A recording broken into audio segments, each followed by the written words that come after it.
do nosso grupo, que é o trabalho número 3, Produzindo Impacto na Origem e o Uso de Métricas para Guiar os Processos Seletivos de Docentes.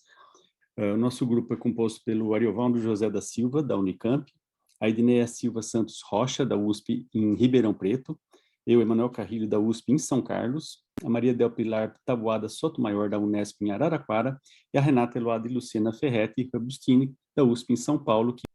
Então, a gente vai, obviamente, abordar ao longo da apresentação algumas das dimensões do plano de transformação institucional, focando na apresentação mais esses 4, mas no texto apresentado a gente abordou todas as 7 métricas.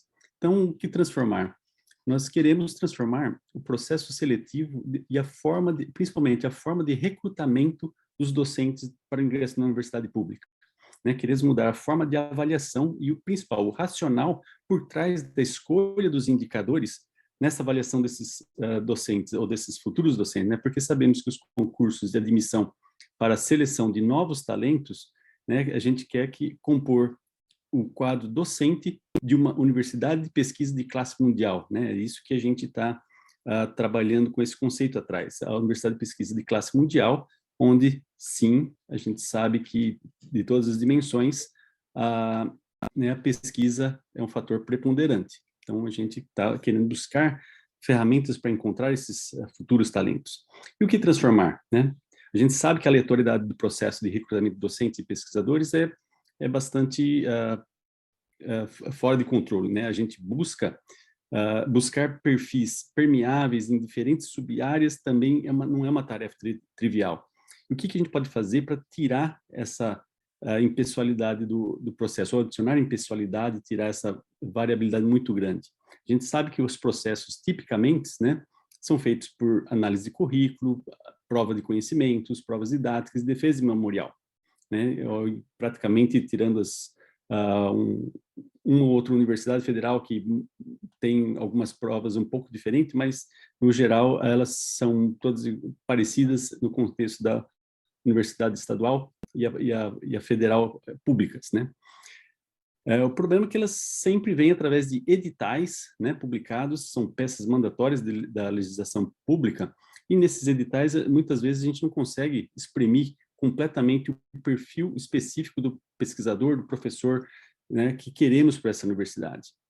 Geralmente, todos os programas de concursos são baseados em ementas e cursos de graduação, pelo menos, falando um pouco mais da USP, na minha instituição, sempre está atrelado com curso de graduação, e aí a gente fica sem saber qual vai ser a área de pesquisa do próximo colega ou da próxima colega que vai chegar. E digo mais, esses pontos são geralmente definidos por sorteio, partindo de uma lista de 10 tópicos, tanto para a prova escrita quanto para a prova didática.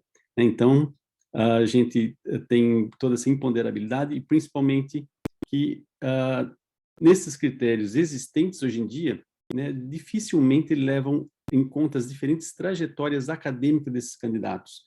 O que é melhor? Um candidato já com grande experiência, mostrando números sólidos e experiência sólida, ou um jovem que não tem os números por trás dele, mas que, no fim, se transforma num grande talento, Então, não temos essa análise objetiva da avaliação ainda, e isso que nós queremos. A gente vê como possibilidades a possibilidade de definir indicadores e critérios de avaliação objetivos e mensuráveis, e que desses indicadores a gente possa vislumbrar as várias dimensões de um perfil profissiográfico almejado, As instituições têm que saber muito bem o que elas querem pela frente. E, com isso, permitir a comparabilidade objetiva dos candidatos é uma forma fundamental para tornar esse processo mais eficiente e justo. Esse é o cenário que temos hoje em dia, Começamos tipicamente na USP, vou falar, pedir licença para falar mais sobre a USP, minha instituição, Instituto de Química São Carlos. Começamos sempre com uma prova escrita, que é o funil eliminatório, geralmente de 10 a 20, 30 candidatos, passa em torno de uma dúzia de candidatos para prova didática, depois para a prova de títulos, depois para avaliação de memorial. E lembrando que a prova didática e a prova escrita são puramente baseados em sorte do tema escolhido, né? Às vezes, um excelente candidato como fala, desqualificado porque teve a infelicidade de não passar pelo filtro, porque às vezes não é o tema de fluência de cada um.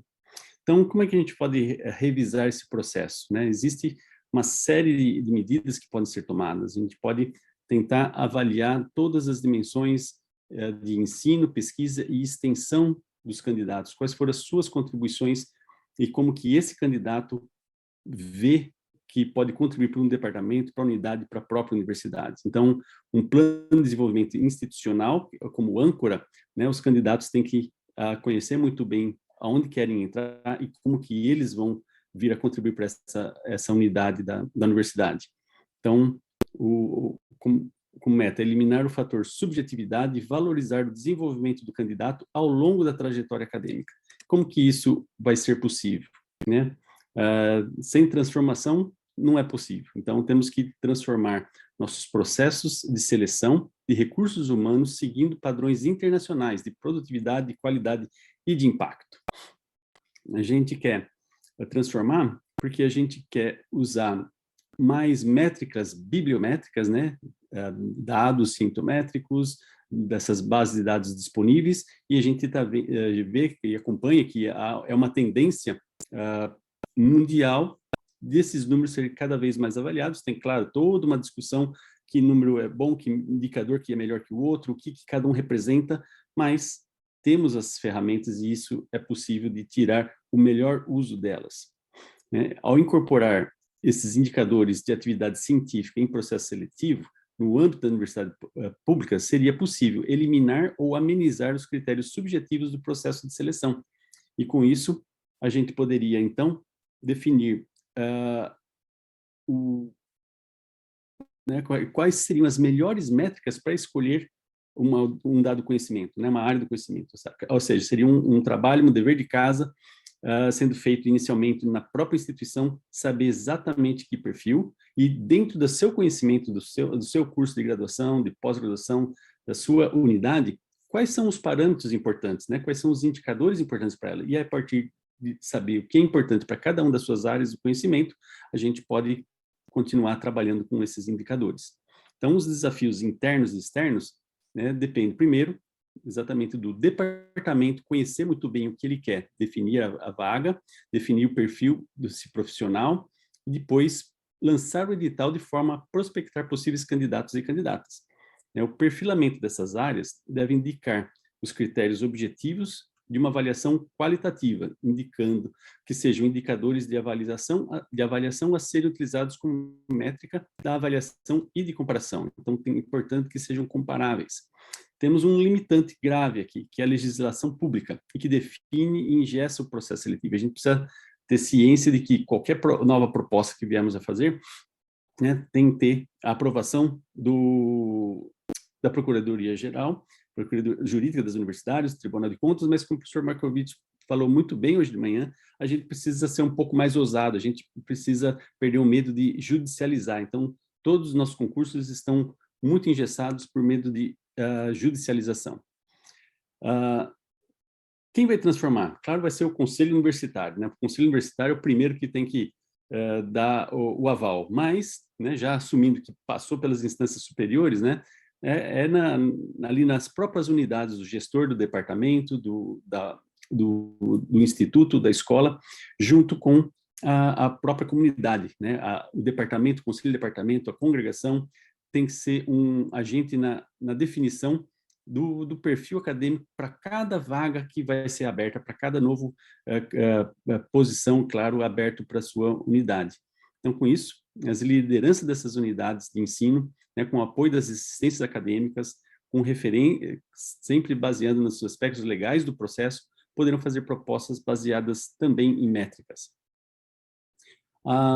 Algumas facilidades e dificuldades que vislumbramos é que temos muitos apoiadores, muitas pessoas, colegas, concordam que o processo atual não mede o que deveria medir. E muitas vezes a seleção dos professores e professoras nesse processo não agrega no longo prazo. Às vezes é o melhor candidato do momento, mas de alguma disrupção na continuidade desse profissional. Haverá certamente resistência, porque além do ceticismo de todo um processo, há quem acredite que não adianta lutar contra o sistema ou contra as definições preconizadas pelas normas da administração pública. Então, uma barreira a se vencer. E quando vamos transformar? Bom, a gente está vivendo momentos de planejamento estratégicos da instituição, podemos medir, tentar fazer um processo de convencimento da universidade nos próximos 2 anos, e desses 2 anos, passando pelos os departamentos, unidades e conselho universitário, podemos vir a cada 5 anos, o acompanhamento de cada concurso sendo feito. Então, seria, na verdade, a meta de acompanhamento do profissional recrutado. A aplicação dos novos processos de recrutamento poderia ser feita imediatamente, a gente tem que ver, mas, porém, isso tem que ser aprovado nos editais e com o jurídico muito bem definido. Então, seguindo agora, vou fazer um resumo do que a gente tem que mudar e convencer na universidade, Poderíamos ter um plano de aplicação e convencimento de divulgação interna nas unidades, apresentando essa proposta, abrindo com que as congregações façam a sua discussão aberta, sejamos passíveis de receber apoio e novas contribuições nessa proposta coletiva, e depois dela finalizada, sendo submetida às câmaras de normas e legislação das universidades, e principalmente a aprovação do Conselho Universitário, e, por fim, a mudança do Estatuto Universitário. A partir disso, teríamos a nossa implementação em curso. Mas como que a gente pode pôr isso em prática? Então, a gente pode usar, primeiro, saber o que se quer, segundo, entender se, com base na pesquisa, ponto de partida, uma universidade de pesquisa de classe mundial, vamos buscar um pesquisador, mas o departamento quer reforçar uma área de pesquisa que já é forte, suprir uma deficiência ou introduzir uma nova área da fronteira do conhecimento. Então, novamente, o papel do departamento fazendo isso. E quem são nossos pares e quem são nossos modelos? Então, a gente sabe que, nesse mundo de métricas e rankings, nós sabemos quem que a gente quer se espelhar, quem que a gente quer como um balizamento. Então, a gente pode usar, por exemplo, o SciVal, fazer um benchmarking e comparar, o Brasil na área de química analítica, novamente pedindo licença para usar a minha área. O Brasil não está muito mal, está na 10ª posição no mundo,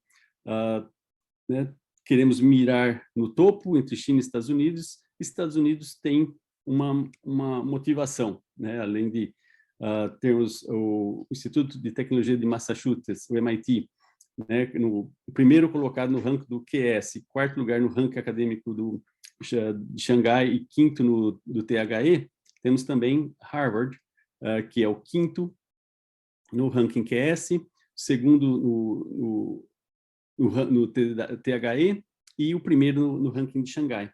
E onde que a USP se compara? Na química da USP se compara com Harvard e MIT. Estamos nas centésimas, 200º posições a nível mundial. E o que isso nos assemelha ou nos diferencia de Harvard e MIT? Em termos de publicações, de número de papers, até publicamos mais do que Harvard e MIT. Porém, nosso impacto é menor que a média mundial, enquanto que Harvard e MIT é mais do que o dobro.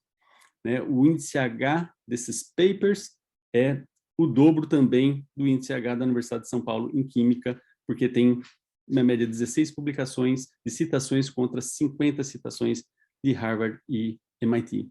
Então, vamos tentar analisar o que nos diferencia, o que nos assemelha.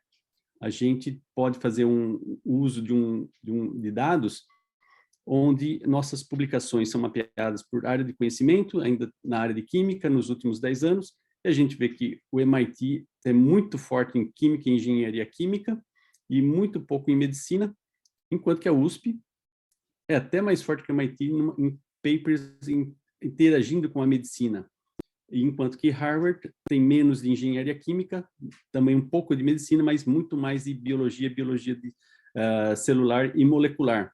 Então, se a gente quer um direcionamento mais para o MIT, podemos buscar mais a tecnologia e engenharia química. Quisermos mais para o Harvard, trabalhos mais, pesquisadores mais interagindo com a área de biologia molecular e celular. Ou não, poderemos querer aumentar a interação com a medicina e ser diferenciados. Mas, e em termos de quantidade de papers, o que a gente tem? Novamente, a gente vê que os maiores, né, os 4 maiores tópicos para o MIT e para Harvard são, né, de áreas distintas, essas são as características. O número de papers nessas áreas é da ordem de 1.000, 1.500, 1.700, 1.500 para Harvard e MIT, e na Universidade de São Paulo cai para 700 e 500, com uma proeminência, né, às vezes não tão alta como nos nossos colegas lá de Boston. E se a gente olhar quais são as maiores, os tópicos com maior proeminência, né, em todas essas 3 instituições, a gente vê que estamos trabalhando nos mesmos temas. Por exemplo, a Universidade de São Paulo está trabalhando exatamente nos mesmos temas, com as maiores proeminências que Harvard e MIT, porém, em quantidade e com impacto muito menores que os colegas, né? Então, isso leva à diferenciação no processo dos rankings como um todo. Bom, partindo desse pressuposto, né, não estou vendo o relógio, então peço perdão se estou já me avançando no tempo. Os nossos pares podemos partir por uma busca ativa em termos de qualidade, tendência e medição do futuro impacto, né? Podemos usar o uso de uma opinião qualificada de experts e peers, uma classificação de novas lideranças por área escolhida. Por exemplo, né, na área de Química Analítica, Carlos, estamos com um concurso em Química Analítica aberto. Né? Recentemente, esse ano, teve uma publicação de uma lista dos 40 químicos analíticos né, de futuro brilhante, né, abaixo dos 40 anos. Interessante é ver 2 brasileiros nessa lista. E se a gente fizer uma análise de dados, temos algumas métricas em torno de 60 papers publicados na carreira desses jovens brilhantes, 1.800 citações em média, um índice H médio de 20, o percentil de suas citações na faixa do 75%, 12 anos de carreira a partir da primeira publicação, um índice H normalizado por carreira de 1,8, que é um valor muito positivo, e algumas médias anuais, né, papers por ano, somatório de fator de impacto, e aqui citações por paper. Isso nos dá um balizamento do que é excelência, porque esses pesquisadores já foram auferidos e receberam um título e sabe-se que a contribuição deles é notória. Então, se a gente fizer uma análise dos dados dessas métricas, a gente pode começar a ver, interpretar o que é importante, o que é relevante, por exemplo, para um dado grupo aqui. Bom, primeiro a gente vê que entre pesquisadores e pesquisadoras não há diferença estatística significativa, que é muito bom, né? Mas tem um grupo que tem maiores indicadores em papers por ano ou índice H normalizado por ano, e outro grupo que é muito mais forte em porcentagem de citação, somatório, fator de impacto ou anos a partir da primeira publicação, e uma outra turma que é forte em citações totais, número de papers e índice H. Quando a gente joga tudo isso num gráfico de correlação, podemos ver quais variáveis estão diretamente relacionadas e quais são independentes. E, num gráfico de componentes principais, começamos a ver a distinção de cada um desses parâmetros na valorização das diferenças, né? Então, vemos que um vetor vai puxar para o índice H aparente, com um forte driver, a somatória do fator de impacto das revistas, dos 10 publicações mais citadas, e um vetor resultante vai ser as citações totais. E é isso que nós vemos quando a gente combina os 40 ilustres pesquisadores nominados na revista The Analytical Chemist, junto com todos os outros 30 candidatos à vaga de Química Analítica no Instituto de Química de São Carlos. Então, a gente vê a separação de 2 grupos, né? Um grupo com uma forte tendência dos 40 under 40, né, esse grupo aqui, e com uma sobreposição de um bom número de candidatos, né, com esse perfil, pelo menos, né? A gente não tem nenhuma noção, previsibilidade de que eles vão poder passar no concurso, porque vai ter a prova escrita, vai ter a prova didática, e só depois vai ser analisado seus currículos, né? Então, a gente já vê que essas algumas contribuições possíveis, né? Então, a gente vê aqui nesse gráfico de organização hierárquica, né, dentre os top 40, dentro de um núcleo bem forte, tem uma meia dúzia, 10 candidatos com grande potencial, e esses são os parâmetros que foram utilizados. Então, se a gente pegar agora, suprimir o nome de cada um, porque envolve os seus próprios indicadores, poderíamos ordená-los pelo número de citações totais, como a gente viu que é um vetor resultante, uma boa métrica, né? Ou com uma outra métrica que eu gosto até bastante mais, é o índice H normalizado por tempo. Temos aqui indicadores muito interessantes a nível de média mundial. Então, com isso, seguindo a parte final da apresentação, né, a gente não pode esquecer que a gente quer buscar internacionalização. Então, a gente precisa ter uma ideia do que ocorre lá fora e o que a gente quer trazer aqui. Então, o uso de uma classificação hierarquizada, multidimensional e novas lideranças na área escolhida é fundamental.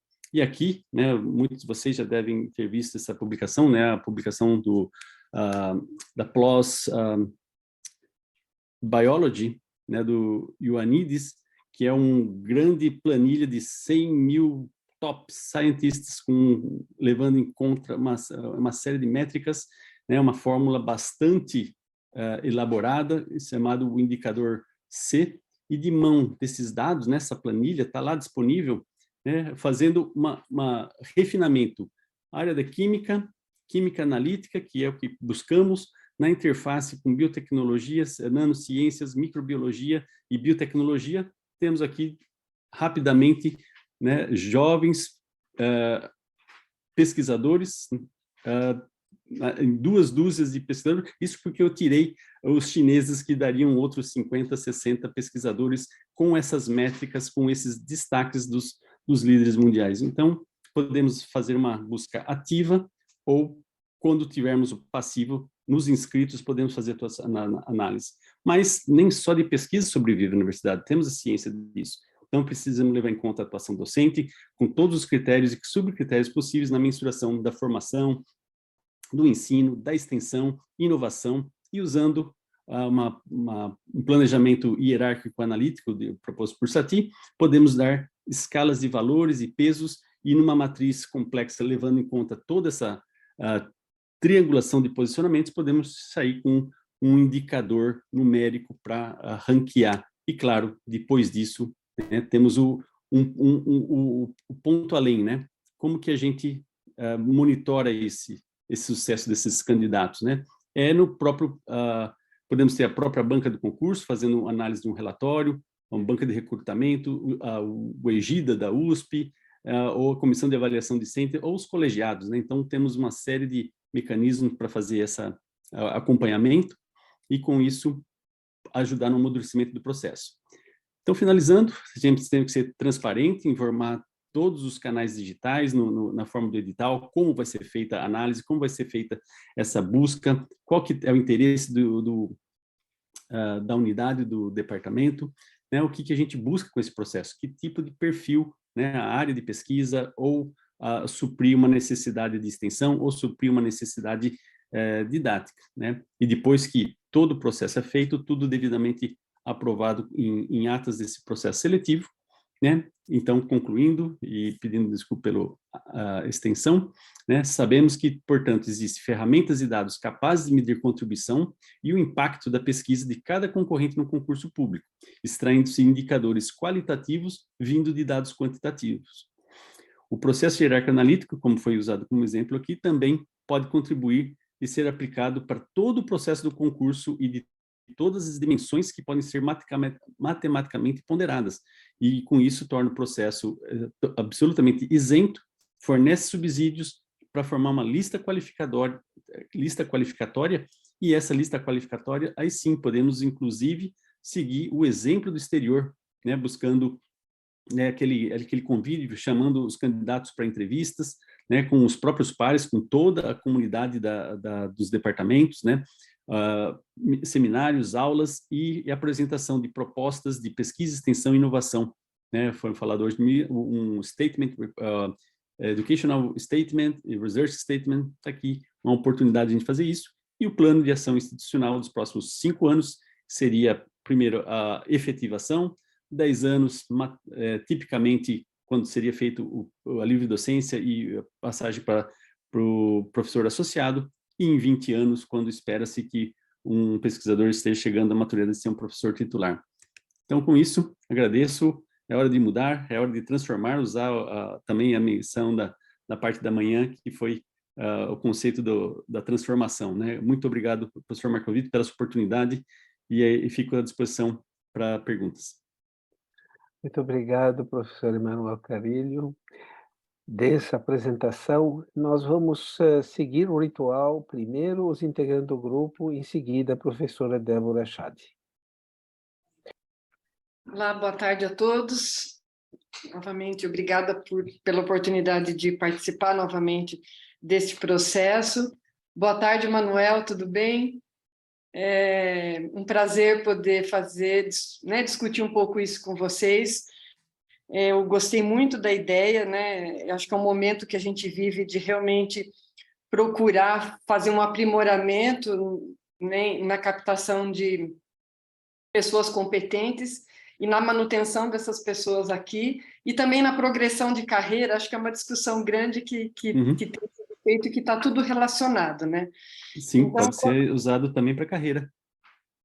Aí, quando a gente vê uma boa ideia, a gente fica pensando em como implementar, né? Que é justamente o que vocês trouxeram. E, assim, na primeira proposta que vocês entregaram, a segunda está bem diferente da primeira, né? E a apresentação está, de certa forma, também bem diferente da proposta. Então, assim, é como se, né, a cada vez que a gente mete no assunto, ele fica maior, né? Mais aprimorado.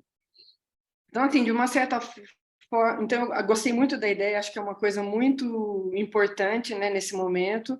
Eu acho que o plano acadêmico que a USP trouxe, ele agrega muito nesse sentido, né? Porque cada um pode manifestar aquela área onde quer contribuir mais fortemente, né? Se na pesquisa, no ensino, e aí também os editais, as seleções podem levar isso em consideração, né?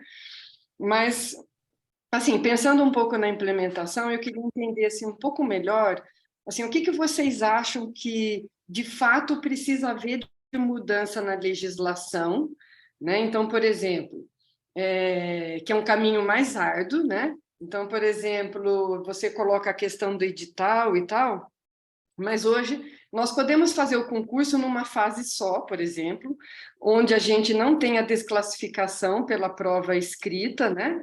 E a gente pode também pedir um projeto numa área específica, só que aí, se a gente tem 30 candidatos inscritos, a gente vai ter que fazer toda a avaliação desse processo para os 30. Aí, às vezes, as pessoas optam por fazer a escrita como eliminatória, e aí você...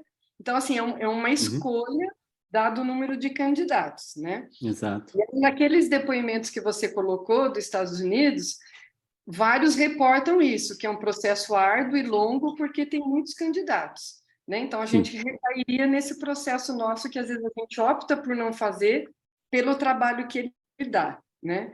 Então, assim, se a gente fizesse algo nesse estilo, né, em uma fase única, aplicando, por exemplo, esse processo hierárquico analítico que você colocou, né, somado a uma série de outras avaliações que a gente pode fazer, talvez a gente conseguisse ter uma avaliação melhor, né?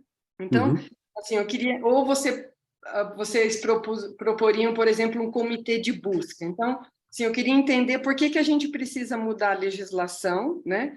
E, se a gente não mudar a legislação, o que nós poderíamos mudar já, né? Então, por exemplo, eu acho que tem várias iniciativas que estão acontecendo no momento. Por exemplo, na primeira proposta eu coloquei a USP e a Unicamp assinaram já a DORA, por exemplo, e que ela faz várias sugestões de como fazer uma análise da pesquisa, né, do pesquisador, da pesquisa na instituição, e que poderiam ser incorporadas nesse processo já, né? E várias outras que você colocou aí, né? Então, nós poderíamos fazer alguma mudança já, não tendo mudança da legislação, e poderíamos aguardar, né, e ter alguma proposta de mudança para a legislação. Então, eu queria ouvir um pouquinho esses dois, né, o que de fato vocês gostariam de mudar na legislação, que eu sei que é o que mais é ruim para nós, né?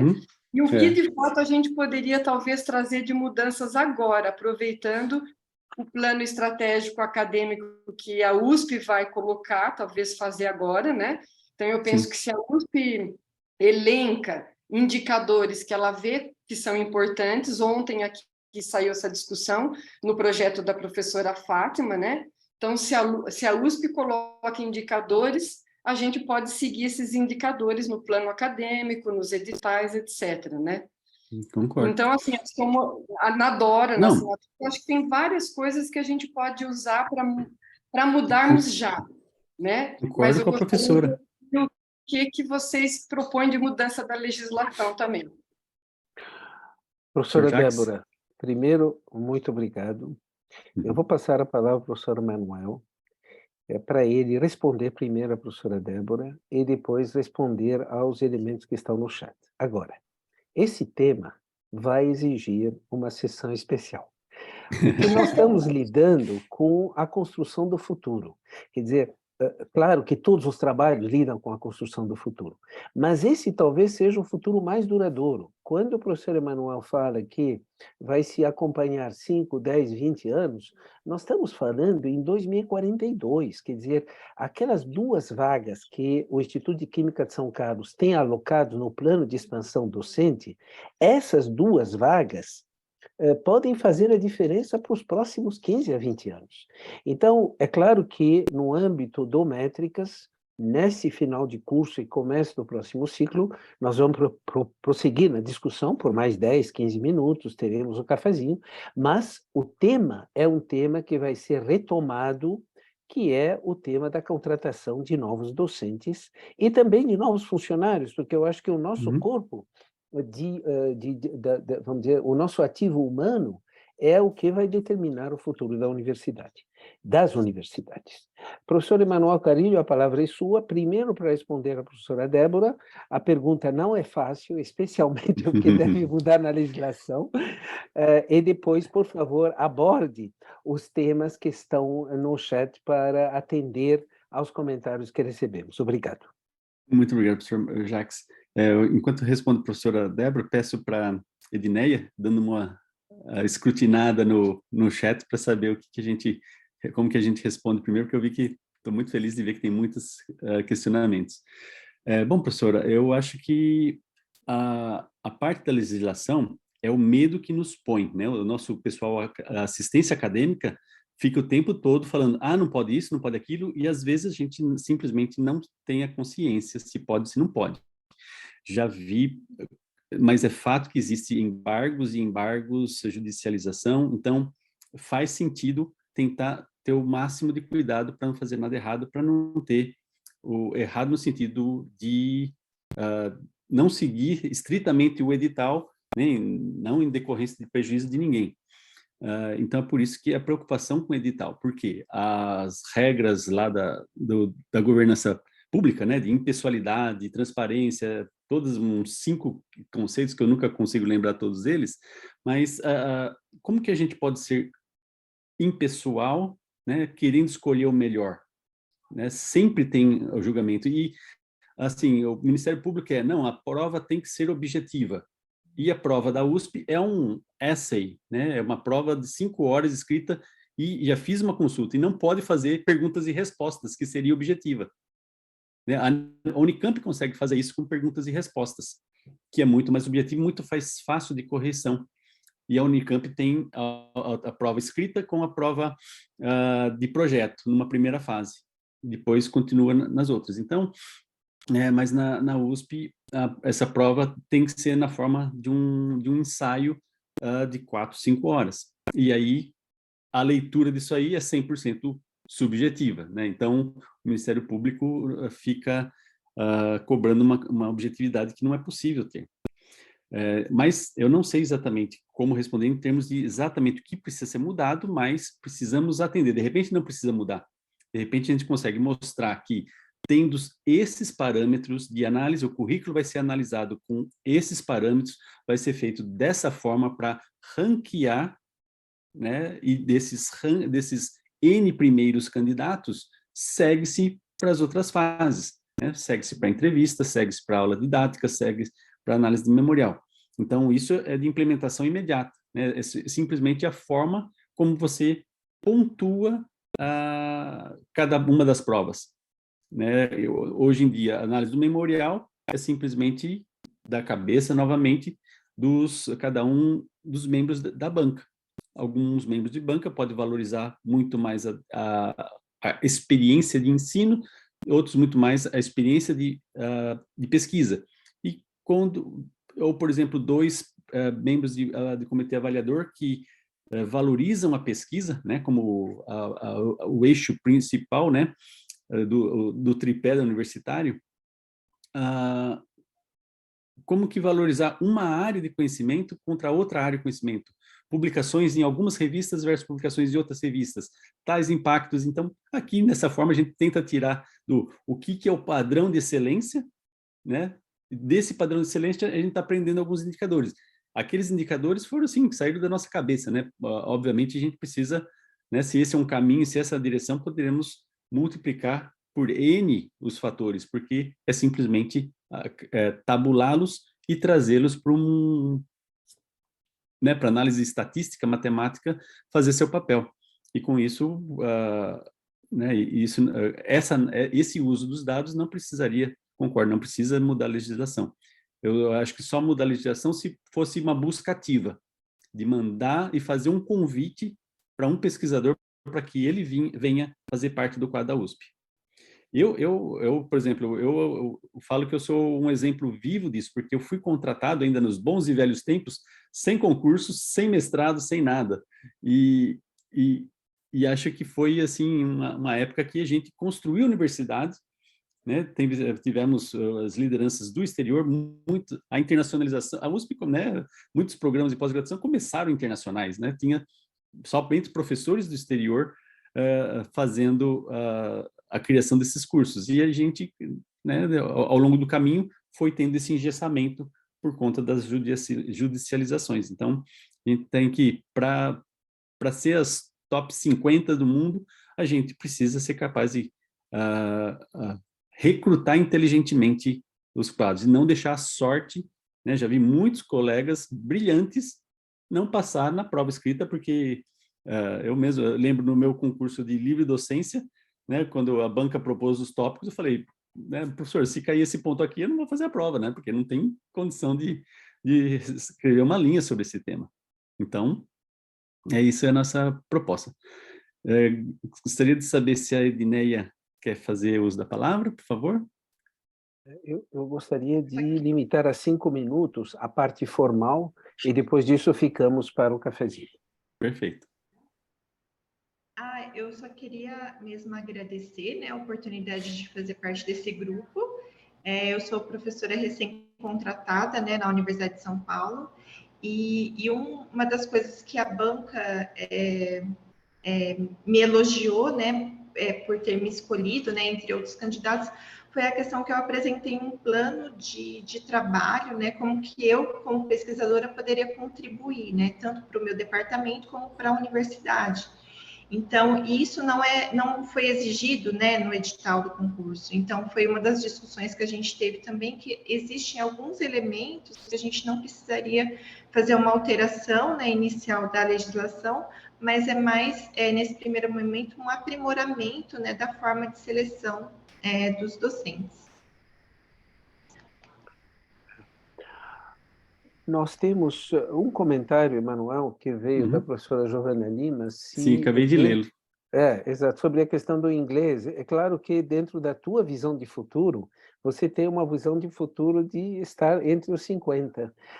Existem outras visões de futuro dentro da própria Universidade de São Paulo, que é uma conexão muito maior com temas do entorno imediato e longe dessa comparação internacional. Elas provêm de concepções distintas da universidade, porque a concepção da pesquisa é essa que você trouxe. E nós temos outras concepções na área das humanidades que não são necessariamente aquelas que você acabou apresentando, o que vai nos levar a uma sessão específica sobre esse tema. Mas aborde a questão que a Giovana Lima colocou e depois nós vamos encerrar.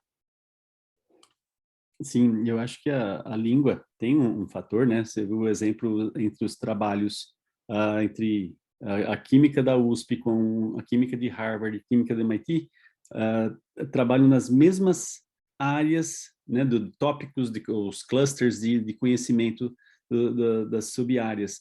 E o impacto é menor, né? Obviamente, automaticamente tem o viés do vamos ler um paper de Harvard do que vamos ler um paper da USP. Ou os professores conhecidos na área de Harvard ou contra a USP. Então, automaticamente, puxa por aí essa diferença. Mas as linhas de pesquisa são as mesmas, né? Então, mas a linguagem, a língua, o inglês, a internacionalização é um fator importante nas métricas, nas discussões, nos rankings, e a minha visão de internacionalização, eu gostaria de ver um ambiente internacional nos nossos departamentos, né? Que tenhamos estrangeiros falando outras línguas nos nossos departamentos, e não simplesmente mandar nossos alunos e nós, professor, irmos para o exterior num intercâmbio. Mas sim, eu vejo que a verdadeira internacionalização é quando os alunos estrangeiros estão aqui fazendo seus cursos de graduação, de pós-graduação, e, obviamente, com isso, podermos ministrar disciplinas em língua inglesa, porque é a língua oficial né, internacionalmente aceita na ciência, se vê que a gente logo com a dominância chinesa em todos os indicadores, o mandarim logo vai estar uma segunda língua alternativa. Muito bem. Com isso, a menos que haja algum comentário formal, eu gostaria, com meia hora já de, além do tempo regulamentar, nós encerrarmos essa sessão cumprimentando os 3 apresentadores